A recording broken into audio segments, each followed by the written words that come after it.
Buju, Wago Shindagu, Migizi and Dodame, Minawa, Gaza Gasquaji Mekog, and Dunjaba. Today I'd like to share a little bit about some of my family history. This may be more interesting to my family members, children, and grandchildren, but if it's of interest to anyone else, so much the better. I'm in the village of Bena right now, what we often call the Old Village.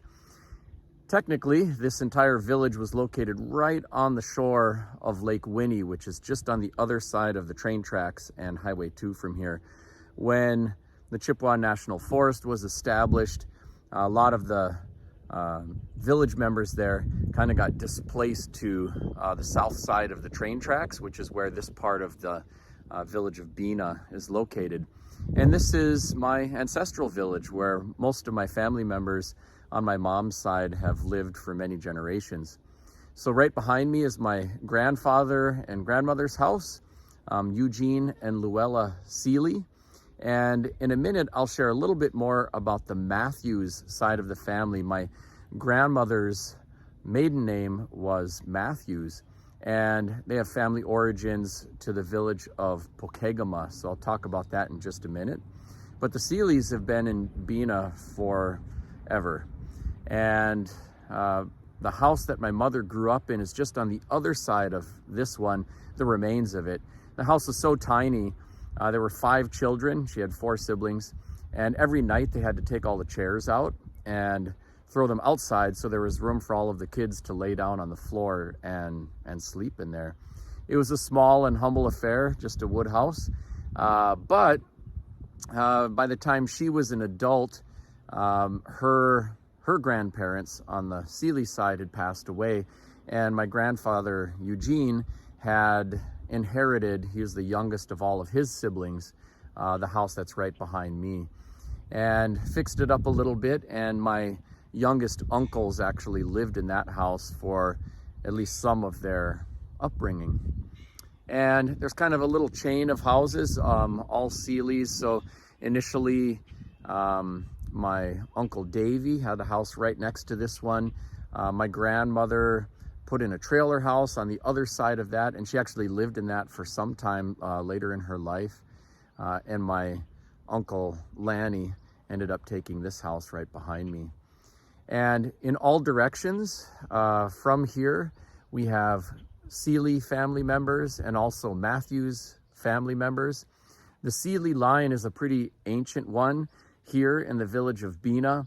In fact, we're connected. My grandfather's mother was actually from the Aspinwall family. They have connections to both White Earth and Leech Lake, and also related to the Drumbeater and Bonga families and the Lyons family. There are a couple of different Lyons families here at Leech Lake, so there are quite a few in the village of Ball Club, and we're actually not, to my knowledge, related to that family, but Emma Lyons had actually had family ties up in Red Lake, and so we're actually related to the Red Lake Lyons family.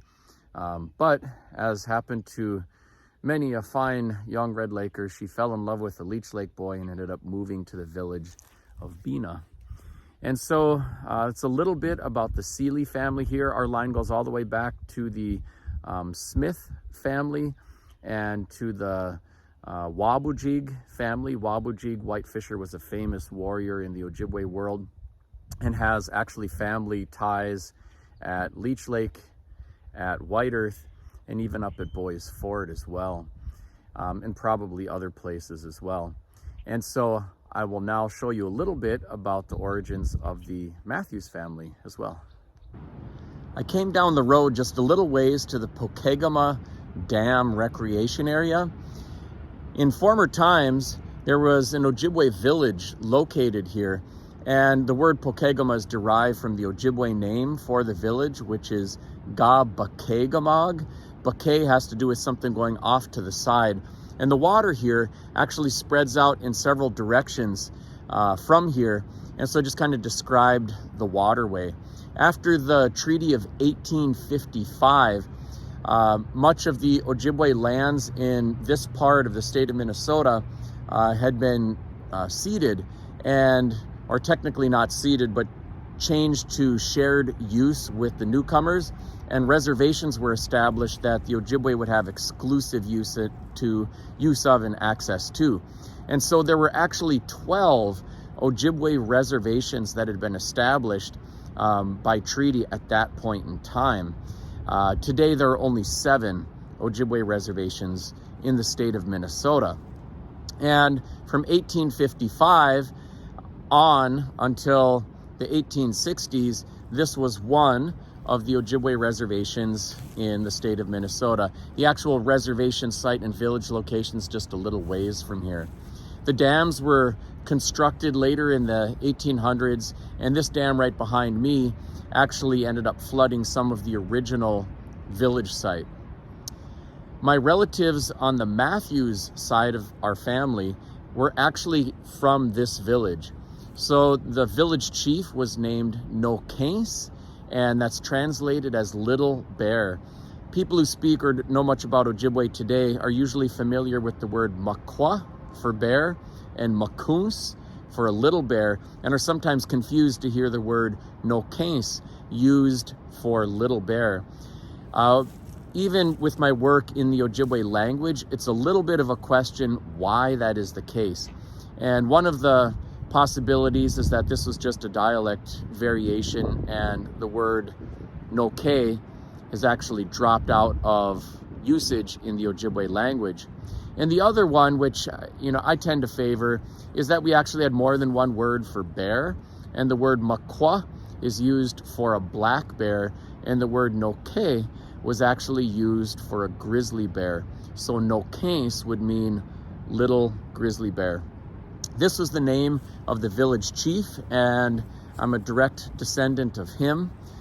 His daughter, who ended up taking the English name Annie Anoka, really the Anoka from No Case, lived here for quite some time.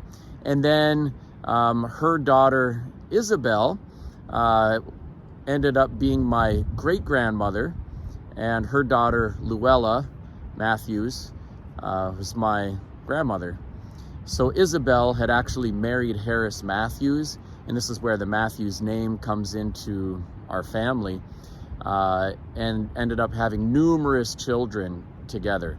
And so half of the old village of Bena really are from the Matthews family, but they are originally from this place, from Pokegama. That's where the No Case line and Annie Anoka and Isabel Matthews had really all come from. Now, after the 1860s, there was an effort to consolidate and relocate the Ojibwe. So there were treaties in 1863, 1864, and 1867. They initially tried to concentrate all of the Ojibwe from throughout Minnesota at Leech Lake. And the Leech Lake Reservation at that time comprised the whole town of Bemidji, and an expansion of territory from what it is currently. That had been expanded in 1864. But in 1867, when they created the White Earth Reservation, Leech Lake was reduced in size. Bemidji was cut off from the Leech Lake Reservation, and many of the people from the other village and reservation sites that had been established in 1855 were put on the tribal rolls at White Earth. And this is what happened in our family. So, the Matthews family was not enrolled at Leech Lake. They came from Pokegama here, Gabakegamog, and were enrolled at White Earth as part of the U.S. government's effort to relocate all of the Ojibwe people now, instead of the Leech Lake, to White Earth. So the enrollment went there, but nobody moved to White Earth from the Matthews family.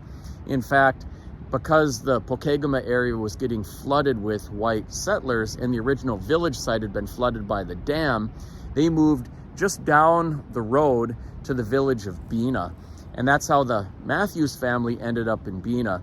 So on my side, the Seelye family had been longtime residents, originally from the south shore of Lake Winnie, and they were enrolled at Leech Lake and part of the Winnebegoshish band of Ojibwe. But the Matthews family were enrolled at White Earth and part of the Mississippi band of Ojibwe. Of course, once Luella and Jean got married and they had their own children, it's the default position within the Minnesota Chippewa tribe. Both White Earth and Leech Lake are part of the Minnesota Chippewa tribe.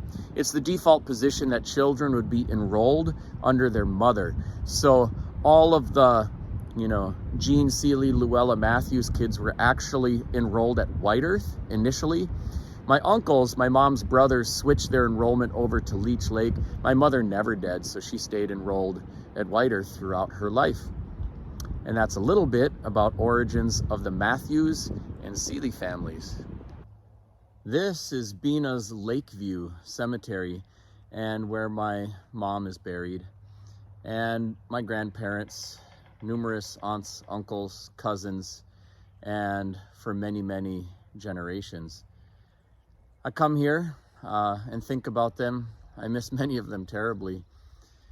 But at the same time, there's a warm and peaceful feeling thinking about all of the generations in my family who've been buried here since long before America was a country.